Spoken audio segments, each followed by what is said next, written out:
My name is Fonda Avery. I'm 29 years old and 12 years ago, my parents packed my whole life into one plastic tote and set it on the front porch because I got a job. I was 17.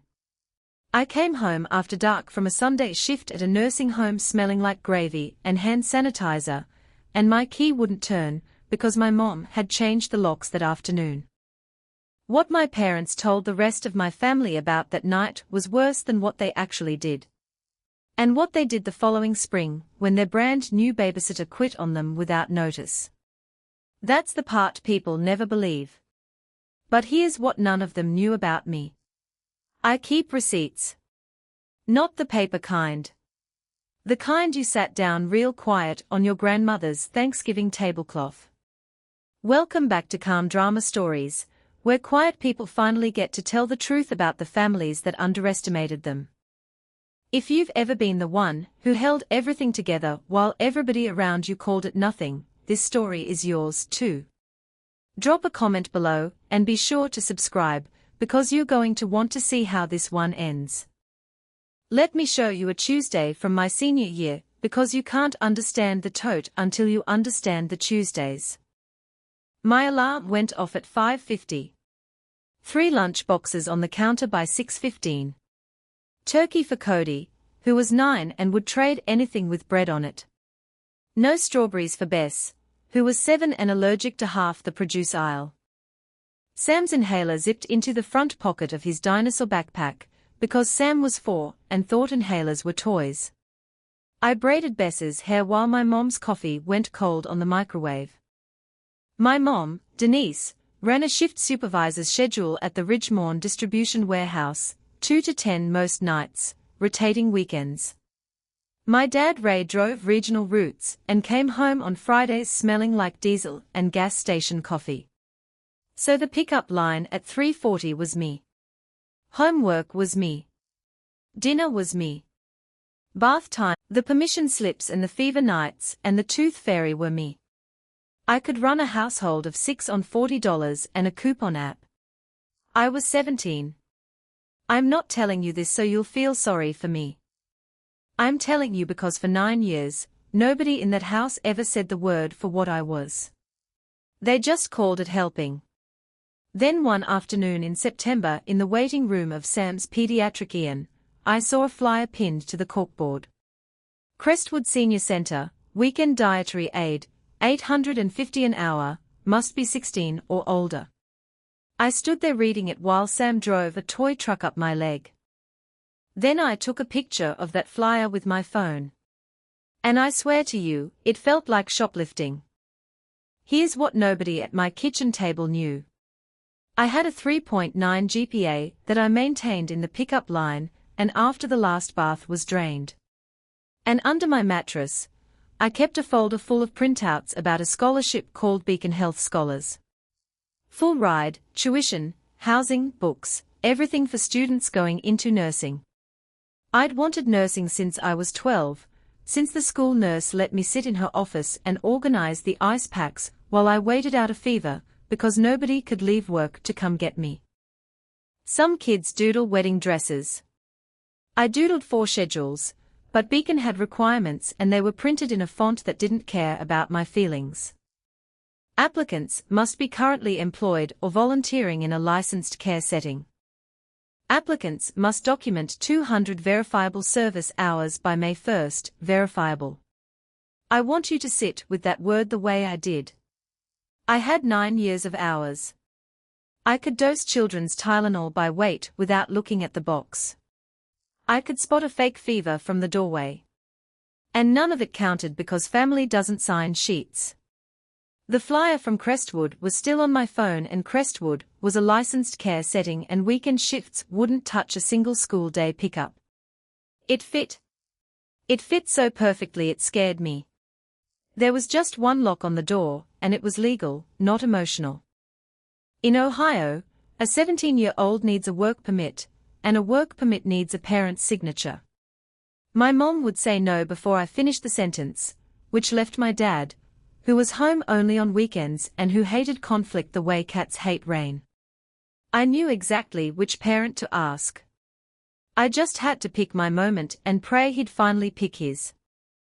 I want this part on the record because of what my family said about me later. I did not blow up my household to chase a paycheck. I built a plan first, the way you'd build a bridge.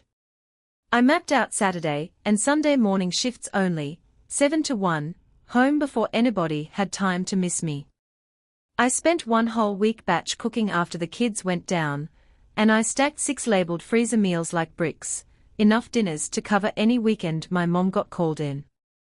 I wrote the kids' schedules on index cards, allergy lists, the pediatrician's number, Sam's inhaler routine step by step in handwriting a stranger could follow. Remember those cards because they come back at the end of this story. Then Friday night after my mom left for her shift and the kids were asleep, I sat down across from my dad and slid the work permit over the table like a peace treaty. I had the flyer. I had the shift schedule. I had the freezer inventory alphabetized. He read it all twice. And I watched his eyes do the thing they did whenever a decision couldn't be outrun. Then he signed it fast like the paper was hot. "Don't tell your mother I signed that." He said, "Let me pick the moment." I said, "Okay." I was 17 and I still believed there was a version of my dad who picked moments. Here's the thing about my dad that took me years to forgive. He always knew what was right. He just wanted somebody else to be holding it when it went off. He never picked the moment. The moment got picked for all of us 2 weeks later by a pay stub that slipped out of my jacket pocket in the laundry room. My mom didn't yell when she found the pay stub. Yelling would have meant something had surprised her, and Denise Avery did not permit surprises on her shift.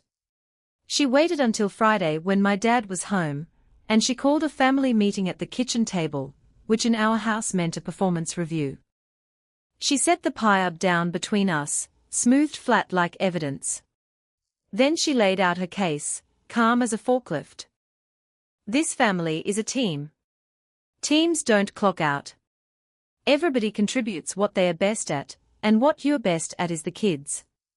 She said my Crestwood money was selfish money, that I'd gone behind her back, that wiping strangers' tables while my own brothers and sister ate freezer food was a slap in her face.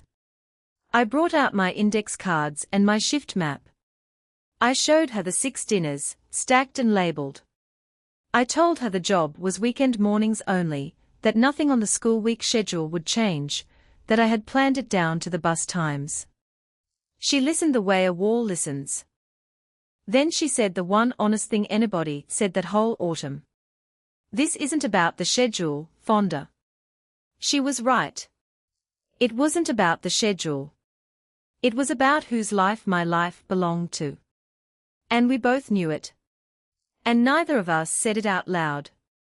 My dad peeled the label off his root beer bottle in one long strip, and said nothing at all about the signature at the bottom of my work permit. The meeting ended without a verdict, which I mistook for a ceasefire. Saturday morning, I got up in the dark and biked to my first shift. And when I looked back from the corner, my mom was standing at the front window with her arms crossed, watching me go. The next 2 weeks, my house went cold in a way a thermostat can't fix. My mom stopped speaking to me directly. Instructions arrived through Cody, who was 9 and hated being a switchboard. "Tell your sister we are out of milk. Tell your sister Sam needs his forms." And then the schedule started slipping.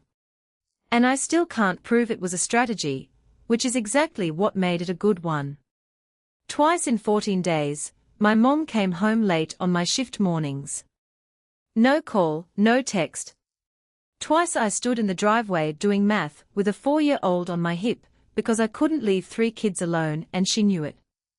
Twice I clocked in late at Crestwood. She marked me tardy both times and told me the third one starts the paperwork, honey. At dinner the silence had a texture to it like walking through a freezer aisle. Best started whispering at the table. Sam did not, because 4-year-olds are born without a volume knob. And one night he asked loud why Mommy was mad at Fonda. Nobody answered him, so I did. I said, Mommy's not mad. She's tired. My mom set down her fork and for 1 second I thought we might finally have it out. The real conversation, the one about whose hours counted. Instead, she looked at me the way you look at freight that's been stacked on the wrong pallet. And she said it quiet and level like a fact of nature. The oldest carries. That's how it's always been. That sentence didn't sound like her. It sounded older than her, worn smooth, like something recited. I didn't know yet whose voice she was borrowing. I'd find out at a lunch table in November, and it would crack the whole story open. The first week of October, my mom came home with news and a clipboard voice. Ridgemorn had offered her permanent night lead. More money, steady overnights, a title she'd been chasing for 6 years. She announced it at dinner like a done deal. And then she turned to me and laid out my half of her promotion. She'd need me home every evening now, 5 to midnight, weekends floating, Crestwood was over. I could give notice Sunday. And I want you to understand, I did not throw my fork and scream that it was unfair. I was ready. I'd been ready for weeks. I told her out loud in front of my dad and the mashed potatoes. The thing I'd never said in that kitchen, I'm applying for a nursing scholarship. Full ride. It requires a care and it requires hours. And if I quit Crestwood, I lose it. And I'm not quitting. You'd have thought I'd announced I was joining the circus. My mom actually laughed. One short syllable with no joy in it. Nursing school. On whose gas money? Then the laugh dropped off her face, and what was underneath it wasn't anger. It was arithmetic. She was looking at a 17-year-old line item that had just tried to remove itself from her budget. Quit by Sunday, she said, or find somewhere else to sleep. My dad called me the next morning from a truck stop outside Dayton, and I stood in the school parking lot with the phone against my ear, waiting for him to be my father. Just do what your mother says for now, he said. For now. A little hinge of a phrase. Doing the work that man never would. That Sunday I worked my full shift anyway, then stayed through dinner service to cover for an aide who'd called in sick and biked home after dark through an October drizzle, rehearsing a speech I never got to give. You never forget what your whole life looks like when it fits in one grey plastic tote. October 9th. I turned onto our street a little after 7, soaked through, and the porch light was already on, which was wrong. And there was a shape on the welcome mat, which was wrong, too. My clothes folded, my school books, my folder of scholarship printouts, rubber-banded, my winter coat laid on top, folded square like a courtesy, like a hotel checkout. I tried my key, and it went in half an inch and stopped. And I stood there jiggling it for a stupid amount of time, the way you do when your hands understand before you do. Then I saw Cody at the front window, 9 years old, both palms on the glass, crying so hard his shoulders shook and a hand pulled him back and the curtain swung shut. That's the picture I still get at 2 in the morning sometimes. Not the tote. My little brother being removed from the window like a decoration. I stood on that porch for 40 minutes in the rain. I knocked. I heard the TV go on inside. Cartoon voices. Volume up. And then I did something I didn't fully understand yet. Something that would matter more than anything else I did that year. I took out my phone and I photographed the tote sitting on the mat under the porch light, timestamp and all, because some cold, clear voice in the back of my head said, someday somebody is going to ask. Then I texted my dad. He was 200 miles away, but he answered fast, like he'd been holding the phone. You did this to yourself. Don't come back until you remember what family means. I read it maybe 30 times. Then I strapped the tote to my bike rack and rode 15 minutes across town, water in my shoes, to the only address I had left.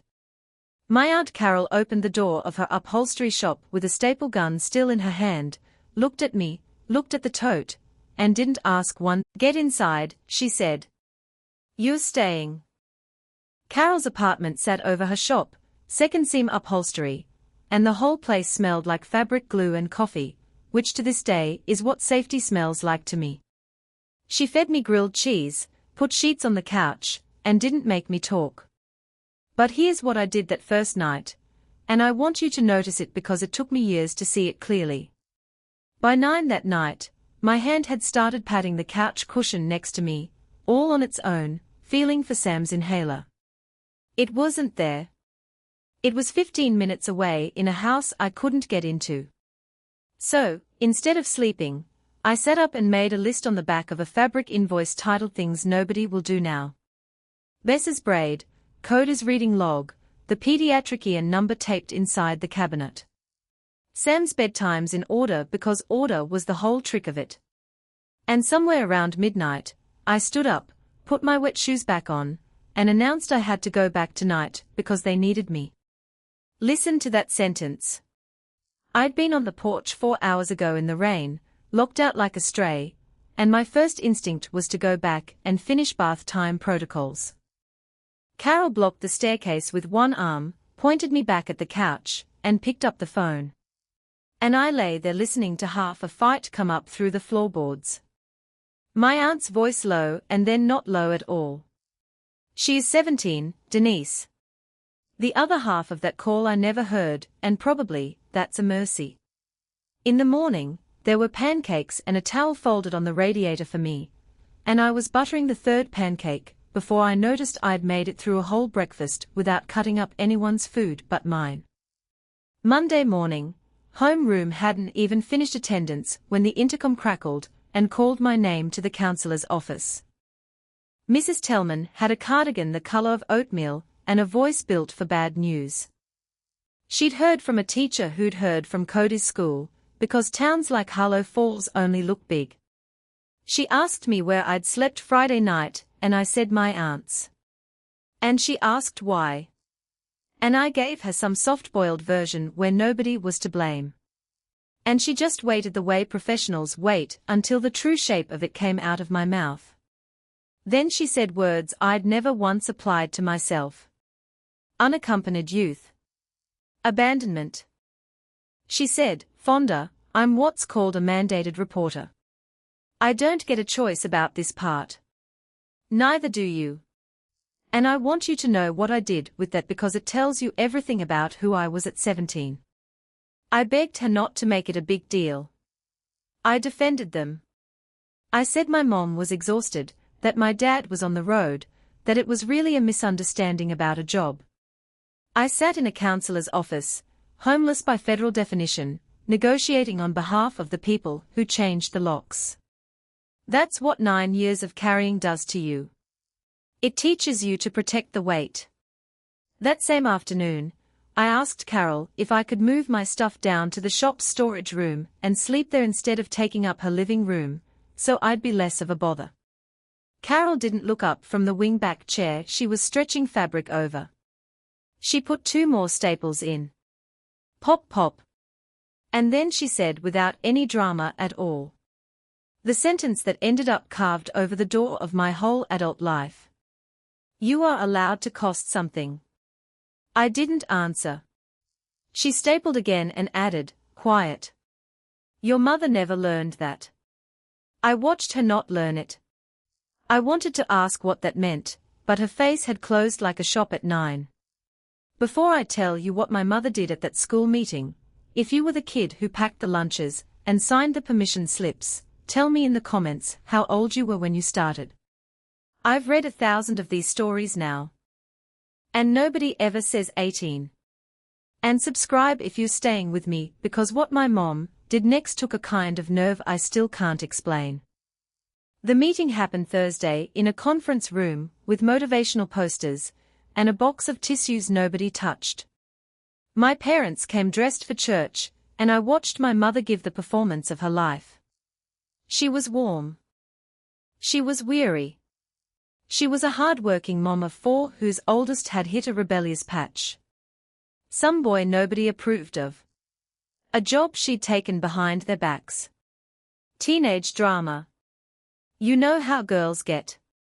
She said the locks got changed for security reasons and the timing was unfortunate. She said the tote was me being dramatic that I'd packed it myself. I sat 3 feet away while my own story was recut and dubbed in front of me. And here's the thing that scared me most. She wasn't lying the way nervous people lie. She was believing it as she went. Mrs. Tellman listened with a legal pad and a level face. And then she explained gently what a neglect report looks like once it's filed, how it follows a family around, the temperature in the room changed, and my parents, who would not give me a bed, could not sign fast enough to give me away. A caregiver authorization naming Carol, written consent for me to reside with her, enroll from her address, the whole packet. My dad signed without looking at me, and his hand was shaking. And I remember thinking, that's the most honest thing anyone's done in this room. Here's the twist I didn't appreciate until later. That signature, the one they signed to dodge an investigation, was the paper that set me free, out of their house, out of their reach, and legally parked with the one adult in the family who was on my side. On the way out, my mom passed close to me in the hallway. And she said it almost tenderly, like a weather forecast. You'll be back by Christmas. Here's what nobody tells you about getting thrown away. Some mornings it feels like getting handed back. My new life ran on a rhythm I'd never had before. Mornings helping Carol haul fabric bolts before school. Afternoons at Crestwood. Nights doing homework at her Formica table with actual silence around it. I taped my first full pie-up to the bathroom mirror, not for the amount, which was almost funny, but because it had my name printed on work that the world admitted was work. That's a thing your family can take from you without ever raising a voice. The receipt. And then there was Mrs. Aldrich, 89 years old, room 14, sharp as a tack, and mean at cards. She flagged me down my second weekend, because I was the only aide who didn't talk to her like a toddler. And she taught me cribbage. And then she beat me at cribbage 3 games straight and cackled like a heat vent. While she was pegging her points, she asked why a girl my age was serving soup on Saturdays. And I gave her the short version. She didn't do the sad face people do. She just squared up the deck, tapped it once, and said, "At my age, you learn to count only the love that doesn't send a bill." Then she dealt me another losing hand. I wrote that sentence in the back of my chemistry notebook on the bus home. I didn't fully understand it yet. I just knew it was the exact opposite of every sentence in my mother's kitchen, and that both sentences could not be true at the same time. That night, my phone buzzed and it was the family group chat. 19 people, aunts and uncles and cousins, the one named Avery Hutchkins fam with the turkey emoji. I opened it to a grey banner. I'd been removed from the group. You want to know how I found out what my parents were telling people? A 13-year-old with no filter. My cousin Danny texted me on a Tuesday night, spelling and all. Is it true? Mom said, you stole money from Aunt Denise and ran off with some guy. I sat on Carol's couch and read that text until the screen dimmed. Stole money. Ran off with a guy. There was no guy. There was a nursing home, and a cribbage board and a couch that smelled like fabric glue. But a story like mine, the true one, is complicated. And complicated loses to simple every single time at family speed. Simple had already lapped the whole state. My Aunt Marie switched checkout lanes at the grocery store. When Carol and I walked in, my Uncle Pete's Christmas card list dropped me off it like a typo. 19 people in a group chat, and not one of them called the 17-year-old to ask her version. I know because I checked my call log like a crazy person for a month. And here is where I made the decision that people in the comments will argue about, and that's fine. I drafted 11 different replies to Danny that night. Long ones with screenshots, short ones with lawyer words I didn't own yet. A whole essay about verifiable hours. I deleted every single one, and I put the phone face down, and I finished my chemistry homework, because you cannot outshout a story. You can only outlive it. I wasn't going to spend my senior year running a rebuttal campaign against my own mother, feeding quotes into the family gossip machine like everybody wanted. I had a different plan, and it lived in a plain manila folder that I just started building. And I'll tell you what was in it when it's time. What I didn't have yet was a deadline that arrived the next week in a thick envelope with a lighthouse on the return address. The Beacon Health Scholars packet arrived at Carol's address, because Carol's address was my address now, and we opened it at the Formica table like it was radioactive. Full tuition, housing, books, a stipend that made my Crestwood wage look like a tip jar. And then the conditions printed clean and merciless. 200 verifiable care hours by May 1st, employer attested. Financial disclosure from a parent or guardian or, and I read this part out loud twice, an official determination letter for unaccompanied youth. Mrs. Tellman had already filed exactly that letter. Between her letter and the papers my parents had signed to dodge a neglect report, I could apply without their signatures, their tax returns, or their permission. Nobody in that conference room had planned it, least of all them. But there it was in black and white. The door they slammed had a door inside it. Selected scholars must report to the Summerbridge residency on June 1st. No deferrals. The cohort begins together or not at all. Carol read that line over my shoulder, and she didn't give a speech.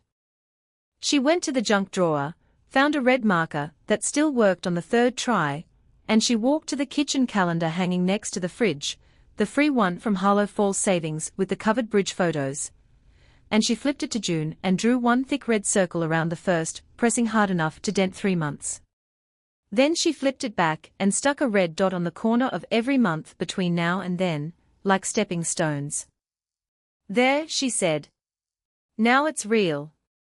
From that night on, every fight left in this story, every phone call, every plea, every guilt trip dressed as an apology, all of it was really a war over one square in of a bank calendar. I signed the application at 11:40 at night, and Carol notarized nothing, witnessed everything, and made cocoa.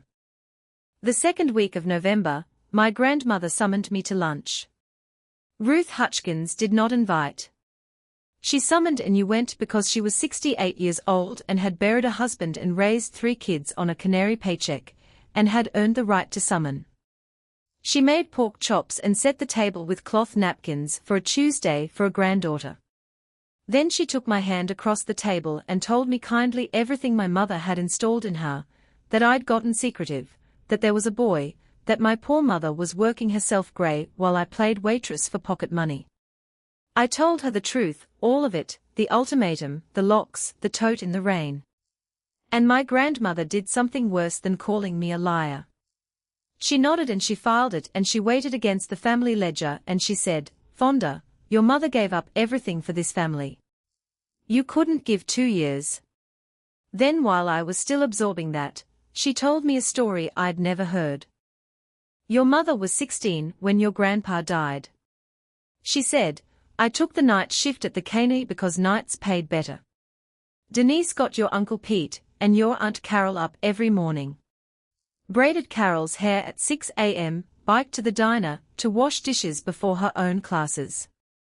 Never complained once, not once. And her eyes went soft and proud, and mine went somewhere else entirely because I was doing the math. 16 braids at 6 a.m. A job on a bike. She was describing my mother, and she was describing me, and she had no idea she was describing either of us. The oldest carries, my grandmother said. That's how it's always been, word for word. So that's where my mother had learned the sentence at this exact table. Probably over these exact napkins. I'd come to lunch hoping for an ally. I left understanding I was up against something so much older than my mom that my mom had once been me. Standing right where I stood before it swallowed her. You'll come to Thanksgiving, Grandma said at the door. It was the Monday before Thanksgiving, my mother came to Crestwood. I was wheeling the dinner cart down the west hall when I saw her.